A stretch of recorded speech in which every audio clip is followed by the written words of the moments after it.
Weird Tales Volume 1 Issue 1. The Ghost Guard by Bryan Irvine. If every one of the 60 guards and officials at the Granite River Prison had been asked for the name of the most popular guard on the force, there would have been 60 answers: Asa Shores. If each of the 1,500 convicts in the prison had been asked which guard was most disliked by the convicts, 1,500 answers would have been the same: Asa Shores.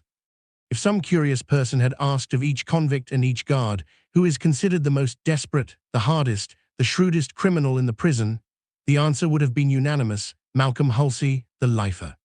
True, it does not seem reasonable that Asa Shores should be liked by every guard and official and disliked by every convict. To those not familiar with the duties of prison guards, it would seem that Asa Shores' method of handling the convicts, if disapproved of by 1,500 convicts, would surely be disapproved of by at least one of the 60 guards. But the explanation is simple. Asa Shores' great-great-grandfather had followed the prisons as mariners follow the seas. Then Asa's grandfather took up the work and followed it with an iron hand and inflexible will, until one day a cell-made knife in the hands of a longtime con entered his back at a point where his suspenders crossed, deviating enough to the left to pierce his heart. Came next Asa Shores' father, who went down in attempting to quell the famous Stromberg break of 1895. Asa, therefore, his prison methods impelled perhaps by heredity, looked upon every wearer of grey behind the walls as a convict, nothing more, nothing less. He neither abused or favoured any convict.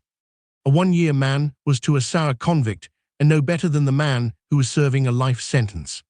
The crime for which any convict was sent up was of little moment to Asa. Neither did he bother about who among the inmates were considered desperate.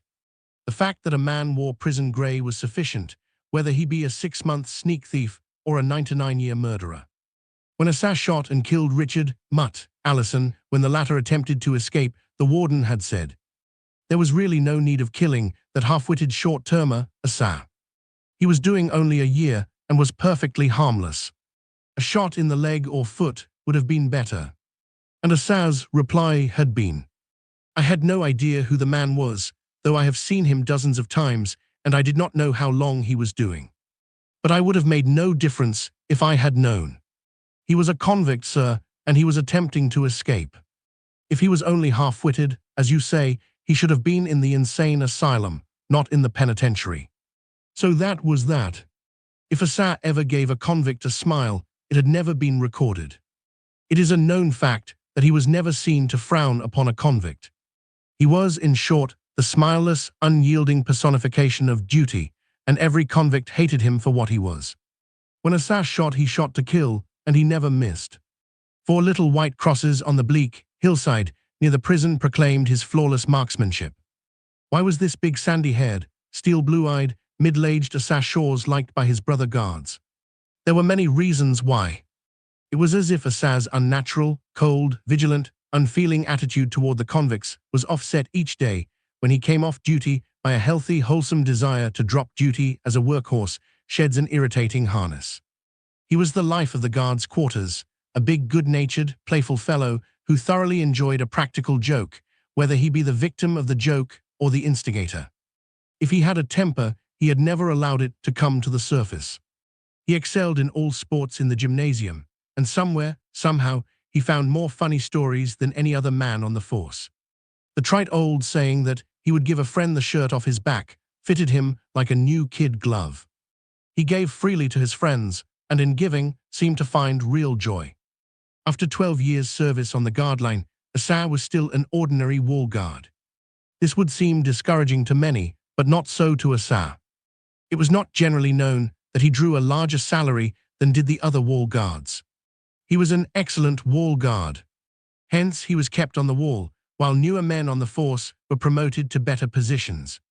But Asa drew the salary of a shift captain and was therefore content.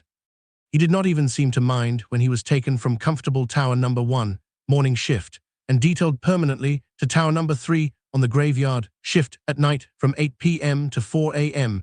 This change was deemed necessary for several reasons.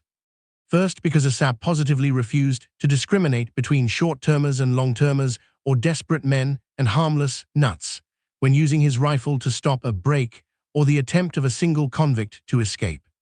The men being locked in their cells at night, Asa, as a night guard, would have little opportunity to practice rifle shooting with a running convict as the target. Another reason for detailing him to Tower Number 3 was because trouble was expected some night at that point in the yard, and with chauffeur Asa on the job, the officials felt that any attempt of the convicts to escape would be promptly frustrated. One of Asa's wholesome habits, when no convicts were near him, was singing. It was not singing, really, but Asa though it was, and he shortened the long, lonesome hours at night on Tower Number 3 with song, because he knew and sang but one. It was not a late or popular song, and as Asa sang it, it sounded like the frogs that croak in the marshes at night. When I die and am buried deep, I'll return at night to take a peep at those who hated me. I'll haunt their homes and spoil their sleep. Chill their blood, the skin will creep on those who hated me.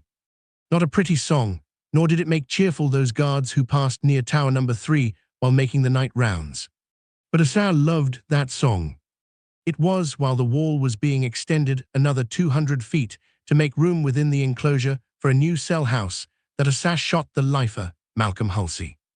The end wall, extending from Tower Number 3 to Tower Number 4, had been torn down, and the stones moved 200 feet farther south to be used on the new wall. A temporary barbed wire fence had been erected about the area in which the convicts worked on the new wall. Extra armed guards were stationed at intervals of 50 feet outside the enclosure to guard the working convicts. Malcolm Halsey had successfully feigned illness one day and was allowed to remain in his cell. Cell house guards had seen him lying in his bunk, only the top of his head showing above the blankets. At lockup time, the cell house guards making the count saw a foot protruding from under the blankets in Halsey's bunk and what they believed to be the top of his head showing at the head of the bed. At 10:15 that night, the eagle-eyed Asa Shores on Tower Number 3 saw a dark figure slip under the lower wire of the temporary fence and run. Asa fired once and saw the man fall. Then Asa, to comply with the prison rules, yelled halt. The command, of course, was needless, Halsey having halted abruptly when a .30-30 rifle ball plowed through his shoulder. After the convict had been carried to the hospital, his cell was opened by the curious guards. A cleverly carved wooden foot protruded from under the blankets at the foot of the bed. Several bags of old clothing reposed under the blankets, and a thatch of black horsehair showed at the head of the bed. Before Halsey left the hospital, the new wall was completed. Tower Number 4, across from Tower Number 3, had been torn down and a new Tower Number 4 built on the new corner of the wall, 200 feet farther south. On the other corner, across from new Tower Number 4, was new Tower Number 3. Old Tower Number 3 was left standing until further orders. Asa Shores remained on the graveyard shift on Old Tower Number 3. While off duty one day, Asa, prowling about inside the walls, met Malcolm Halsey. The lifer was still a bit pale and wear from the gunshot wound. "One thing I'd like to have you explain, Mr. Shores," said Halsey. "You plugged me in the shoulder, then yelled halt. Why didn't you command me to stop before firing?" "Well, it was this way, Halsey," Asa replied, unsmiling and looking the convict squarely in the eye. "I aimed at the spot where I calculated your heart ought to be, but the light was poor and I had to shoot quick. I naturally supposed you were dead when I commanded you to halt, and believing you dead, I could see no reason for being in a hurry with the command. Sorry I bungled the job that way, but my intentions were good." "But," the schooling lifer persisted, "you haven't told me yet why you shot before commanding me to halt." "Oh, that," Asa drawled with a deprecatory shrug of his massive shoulders. "That is merely a matter of form with me. I very often, after shooting a convict, yell halt sometime the next day or week.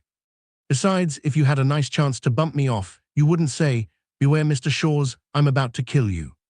For a half-minute, convict and keeper gazed into each other's eyes. "I get ya," Halsey finally said. "And I guess you're right. I have an idea, though, that my turn comes next, Mr. Shores, and there'll be no preliminary command or argument." "Fair enough, Halsey," Asa replied as he turned away. At last, the big new cell house was completed. Asa wondered whether he would be left on Old Tower Number 3. It had been decided, he knew, that the old tower would be left on the wall, but perhaps not used. To celebrate the completion of the new building, the warden declared a holiday and issued orders that all the inmates be given the privilege of the yard that day. There was to be wrestling, boxing, foot racing, and other sports. Asa Shores' sleeping quarters was a low-ceilinged room on the ground floor in one of the towers of the old cell house. Asa had been warned a number of times that his room was not a safe place to sleep in the daytime. Convicts in the yard could enter the room at any time during the day without being seen by the yard guards or wall guards. Though the one door to the room was thick and heavy, Asa seldom, if ever, locked it. Asa had risen in the afternoon, complaining to himself about the noise being made by the convicts in the yard. His peevishness vanished, however, after a cold wash, and he sang as he stood looking out at one of the windows and brushing his hair. "When I die and am buried deep, I'll return at night to take a peep at those who hated me. I'll haunt their homes and spoil their sleep. Chill their blood, the skin will creep on those who—" Asa's song ended in a horrible gurgle. A trusty found him an hour later lying in a pool of blood near the open window. His throat had been cut by a sharp instrument in the hand of a person unknown. Halsey the lifer was questioned, of course, but there was absolutely nothing to indicate that it was he who committed the murder. The guards looked sadly upon all that remained of Asa Shores and said to each other in hushed voices, "It had to come." Asa was too good a convict guard not to be murdered. And though the prison stool pigeons kept their cars and eyes opened, though each guard became a detective, the murder of Asa Shores remained a mystery. Old Tower number 3 was closed and the doors locked. There was no immediate use for it. Out the warden was contemplating the advisability of having another guard's entrance gate cut through the wall under the tower. In this case, of course, the tower would be used again. Night Captain Jesse Dunlap sat alone in the guard's lookout, inside the walls, at 1 o'clock on the morning following the murder of Asa Shores. Bill Wilton, the night yard guard, was making his round about the buildings in the yard. Captain Dunlap lazily watched the brass indicators on the report board before him. The indicator for Tower number 1 made a half-turn to the left, and a small bell on the board rang. The captain lifted the receiver from the telephone at his elbow and received the report. Tower number 1. "Anderson on duty. All okay." Dunlap merely grunted a response and replaced the receiver on the nook. Presently the indicator for Tower number 2 turned to the left, the bell tinkled, and Dunlap again took the receiver from the hook. "Tower number 2. Briggs on duty. All okay," came the report over the wire. Then come new Tower number 3, next Tower number 4. From the 3 outside guard posts came the reports, and one from the cell house, each guard turning in his post number, his name and the usual OK. All the indicators on the board, except that for old Tower number 3, were now turned. Captain Dunlap relaxed in his chair, sighed heavily and lit his pipe. Lazily his eyes wandered back to the indicator board. The unturned indicator for old Tower number 3 held his gaze, and utter sadness gripped him for a moment. Night after night, promptly on the hour, he had seen the indicator for old Tower number 3 flip jauntily to the left, and had heard the tinkle of the little bell on the board. It had always seemed to him that the indicator for Asa Shores' tower turned with more pep than the other indicators, that the bell had tinkled more cheerily. That good old Asa Shores report carried a note of cheerfulness that lightened the lonesome watches of the night. Now the old tower was cold, even as poor old Asa was cold. The doors were locked and barred. Never again, thought Dunlap, would be heard Asa Shores' familiar song on the quiet night air. What were the words to that song? "When I am dead and buried deep, I'll return at night to take a peep at those who hated." Captain Dunlap suddenly sat erect in his chair. The pipe fell from his lips and clattered on the floor as his lower jaw dropped and his eyes opened wide to stare at the indicator board. The indicator for old Tower number 3 was moving, not with a quick turn to the left, but in a hesitant, jerky way that caused the root of every hair on Captain Dunlap's head to tingle. Never before had the captain seen an indicator behave like that. In fact, the indicator system was designed and constructed in such a way that, being controlled by electric contacts, the various indicators would snap into position when a push button in each tower was pressed by the guard on duty in that tower. In short, an indicator in accordance with all the rules of electricity as applied to the system, must remain stationary or jerk to the left when the button in the tower was pressed. But here was indicator for old tower number 3 wavering, trembling to the left, only to fall back repeatedly to a vertical position. Then again, jerkily, hesitantly to the left, as if a vagrant soul strove to brush aside the veil that banished it from the living. Captain Dunlap sat rigid and watched the uncanny movements of the bright brass indicator. Vague, fleeting, chaotic thoughts of crossed wires, practical jokers, wandering souls tumbled one after another through his brain. If only the bell would not tinkle. If it did ring. Well, death then, though it had taken away what was mortal of Asa Shores, had not conquered his eternal vigilance and strict attention to duty. Farther to the left wavered the indicator, hesitatingly, uncertainly, then the bell rang. A weak, slow ring it was, that sounded strange and unnatural in the death-like silence of the dimly lighted lookout. Captain Dunlap was a brave man. He had smilingly faced death a dozen times in Granite River Prison. But always, his danger was known to be from living, breathing men. Abject terror gripped him now, a nameless terror that seemed to freeze the blood in his veins, contract every muscle and nerve of his body, smother his heart. But even then, reasoning struggled for recognition in his mind. What if it were a part of Asa Shores, a part of him that remained on Earth to defy death and carnion? Hasn't Asa always been Captain Dunlap's friend? Why should he fear the spirit of a friend? Dunlap reached forth a trembling hand, took the receiver from the hook and slowly, reluctantly, placed it to his ear. How he wished, hoped, prayed that no voice would come over the wire. But it did come, preceded by a faint whispering sound. Old Tito, a long pause, then weakly, almost inaudibly, as if the message came from a million miles away. Old TT Tower NNN3. As that show. Another pause, a jumble of meaningless words, then a chuckle. God. Asa's familiar chuckle. On duty. All those. A light laugh, a sharp buzzing sound, a sigh, the faint tinkle of a bell, then silence. Dunlap heard no click of a receiver being replaced on a hook. The line was apparently still open. Still holding the receiver to his ear, the captain moistened his dry lips with the tip of his tongue. His free hand went involuntarily to his forehead in a vague, uncertain gesture and came away damp with perspiration.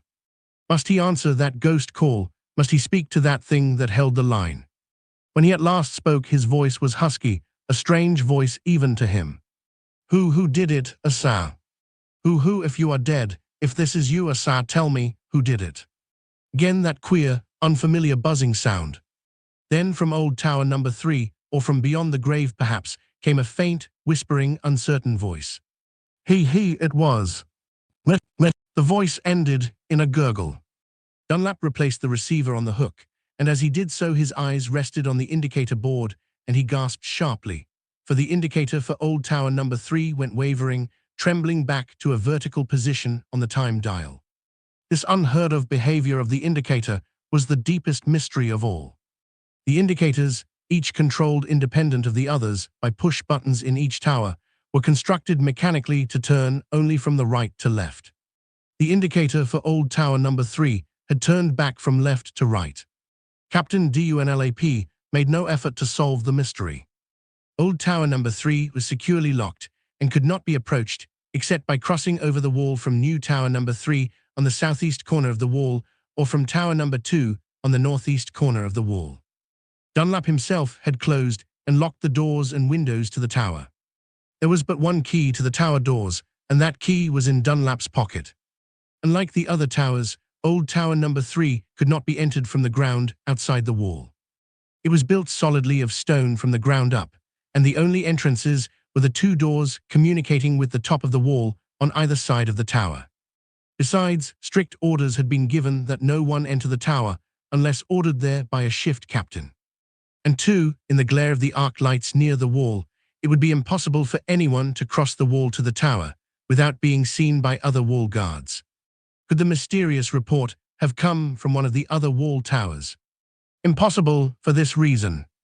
And the push button in one of the wall towers, say that in old tower number 3, was pressed by the man on duty there, the indicator on the board in the captain's lockout turned to the left a quarter turn on the time dial, The small bell on his board rang, and all telephone connections with the other towers were automatically cut off until the captain had replaced the telephone receiver on the hook after receiving the report from Old Tower number 3. Dunlap said nothing to Bill Wilton when the latter returned to the yard lookout after making his round in the yard. It would be best, he reasoned, to say nothing to anybody about the mysterious call. They would only laugh at him if he told them about it. If the indicator had not returned to a vertical position on the time dial, he would have some proof on which to base his wild story of the ghost call. But the indicator had, before his own eyes, returned to its former position after the call. An hour later, at 2 a.m., Dunlap fearfully watched the indicator for Old Tower number 3. Reports from all other posts had been received. Then, just once, the indicator trembled uncertainly, made almost a quarter turn to the left, and snapped back to a vertical position. At 3 o'clock, it did not move. Nor did it at 4 o'clock. A week passed. Not a tremor disturbed the ghost tower indicator. Then one morning at 1:30 o'clock, an unearthly, piercing scream in the cell house awaked half the men in the building and sent the cell house guard scurrying down to cell 21 on the corridor, for it was from this cell that the blood-chilling scream had come. The bloodless, perspiration-dampened face of Malcolm Halsey, the lifer, was pressed against the bars of the cell door when the guard arrived. The convict's great hands grasped the bars, and his 250-pound bulk, clad in only a regulation undershirt, twitched, started, and trembled from head to foot. A horrible fear distended his eyes, his teeth clicked together, and the muscles of his face worked spasmodically. "Sick, Halsey," the guard demanded, hardened to such nerve-shattering outburst in a building full of tortured souls. I saw, Halsey began, his teeth chattering and rendering speech well-nigh impossible. "I saw, oh, Mr. Hill, please give me a cellmate, now tonight. I'm a sick man, Mr. Hill. Nerves all shot to pieces. I guess. Can't I have a cellmate to talk to, Mr. Hill?" "What did you see?" the guard asked. "He was standing right where you are now," Halsey whispered hoarsely. "Pointing his fingers at me, he was, when I opened my eyes and saw him. Smiling too. A violent shudder. I could see through him, Mr. Hill, could see the bars on that window beyond him. Who? See who?" the guard interrupted. Halsey seemed to realize then that he was talking too much, that he was not conducting himself as the hardest convict in the prison should. "Why," he stammered. I thought I saw, an old pal o' mine. He's been dead a long time. Nerves, I guess. Thinking too much about my old pal and the good old days. Nightmare, I guess." "Yeah, nightmare is right," the unsympathetic guard growled. "But don't let another blat like that out of you, or we'll throw you into the padded cell. Got the whole wing stirred up. Get to bed now and forget that good old pal of yours." "If I only could," Halsey whispered huskily to himself as he got back into the bunk. 2 weeks passed. There were no more outbusts from cell 21. The ghost tower on the wall was silent, cold. Then, at 2 o'clock one morning, Captain Dunlap saw the indicator move. It sickened him, made him wish ardently that he was 1,000 miles from Granite River Prison. The indicator moved slowly, hesitantly, to the left, and the bell tinkled weakly. The captain placed the receiver to his ear, but no sound came. The line was dead. The indicator fell back to its original position as the captain replaced the deceiver on the crotch. A few minutes later, the yard guard entered the lookout. Bill Wilton, the regular yard guard on the graveyard shift, was away on leave, and the substitute guard was new at the prison. "Didn't I understand you to say, Mr. Dunlap," the new guard said, "that there was no one on Old Tower number 3? "You sure did," Dunlap answered. The guard pulled his left ear and looked puzzled. "Funny," he finally remarked. "Was sure I heard somebody in that tower singing soft and low-like when I passed under it a few minutes ago." "What was he singing?" the captain asked, bending forward and fixing a penetrating gaze on the recent arrival at the prison. "Let me see now," said the guard meditatively. "Couldn't make out much of the song. Something about, 'When I die in the ocean deep.' No, that wasn't it. 'When I die and am buried deep,' that's it. Then there was something in it about this dead guy coming back to haunt people and a lot of bunk like that." "I see," said Dunlap as he eased himself out of the chair. "I'm going up and have a look around in the tower. You stay in here until I return." Dunlap went outside the walls and up through New Tower number 3, where he questioned guard Jim Humphrey. Humphrey had not seen or heard anything unusual in or about Old Tower number 3. Captain Dunlap, as he walked over the wall toward the ghost tower, admitted frankly to himself that he was scared stiff. Pausing at the door, he glanced nervously through the window. The yard lights lit up the interior of the tower sufficiently to assure him that no one or thing was inside. He unlocked the door and entered. With a flashlight, he thoroughly examined the telephone. Dust had settled on the instrument. The receiver and the transmitter had apparently not been touched since Asa Shores left the tower. Dust had settled on the doorknobs inside. That the knobs had not been touched since Shores' death was obvious. The one chair, the windowsills, the small washstand and wash basin, all were covered with a thin, undisturbed film of fine dust. There on the telephone battery box reposed Asa's old corncob pipe, and near it, a small box of matches. The window latches were just as Dunlap had left them when he closed and securely locked the tower a month before. It was a puzzled and nervous prison official that left the tower, relocked the doors, and returned to the inside lookout. Next day, Malcolm Halsey, the lifer, was admitted to the hospital. The doctor's diagnosis was nervous breakdown. But Halsey, though his nerves were all shot to pieces, was still capable of shrewd plotting. His admittance to the hospital had been hastened by a diet of soap. Halsey was so anxious to get far away from Granite River Prison, and was so certain of his ability to do so if he could only be admitted to the hospital, that he had resorted to the old but effective expedient of soap eating. Soap taken internally in small doses will produce various baffling and apparently serious physiological changes in the body. Halsey looked sick and felt sick, but he was not dangerously ill. For many months, Malcolm Halsey had been watching closely the movements of the night guards. During his stay in the hospital, while recovering from the gunshot wound in his shoulder, he had doped out a possible means of escape, and he was on the point of making the attempt when the doctor pronounced him sufficiently recovered to be returned to the cell house. The lifer's plan of escape was simply this. At midnight, while Captain Dunlap and his crew were on duty, the yard guard made his round, counted the patients in the hospital, and left the yard through the guard's gate to eat his lunch in the guard's dining room outside the walls. When the yard guard returned to the inside lookout, he carried with him a hot lunch for Captain Dunlap. In counting the men in the hospital, the yard guard did not, as a rule, enter the building. He merely turned on the lights in one large ward and looked through the window. The convict hospital nurse on night duty stood ready, and when the lights were turned on, proceeded from bed to bed and partly uncovered each patient so that the yard guard outside could see and count them. There were several factors in Halsey's favor now, one being that a new substitute guard was on duty over the guard's entrance gate during the absence of the regular guard, who was away on vacation. There was only one patient in the hospital besides Halsey. The yard guard must be lured into the hospital, overpowered, his uniform stripped from him. Then Halsey, garbed in the uniform, would attempt to deceive the guard at the gate and be given the keys. At 15 minutes to midnight on Halsey's first day in the hospital, the lifer quietly rose from his bed while the white-clad convict nurse's back was turned. 3 minutes later, the unsuspecting nurse had been neatly laid out from a well-directed blow behind the ear, bound with sheets, gagged, stripped of his white suit, and tenderly tucked in the bed recently occupied by Mr. Malcolm Halsey. The other patient, a feeble old convict, was gagged and tied down in his bed with sheets. Halsey then donned the nurse's white suit, and after arranging the nurse and the old convict in their beds so that they appeared to be sleeping peacefully, the lifer lay face down on the floor and awaited developments. At 12 o'clock, the new guard appeared at the hospital window and switched on the lights. Having counted the men in the hospital every hour since 8 o'clock, the guard intended now to give the patients a hasty glance and proceed to the gate. There were his 2 patients, apparently sleeping peacefully. But where was the nurse? Halsey's heart pounded like a riveting hammer as he lay sprawled on the floor.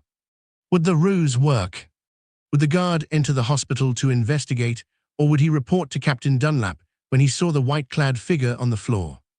The guard's eyes then rested on the man on the floor. "Oh," he ejaculated. "Funny place for nursey to be sleeping." but the nurse's sprawled form did not indicate slumber. The guard was puzzled. Perhaps the nurse had fainted or fallen and hurt himself.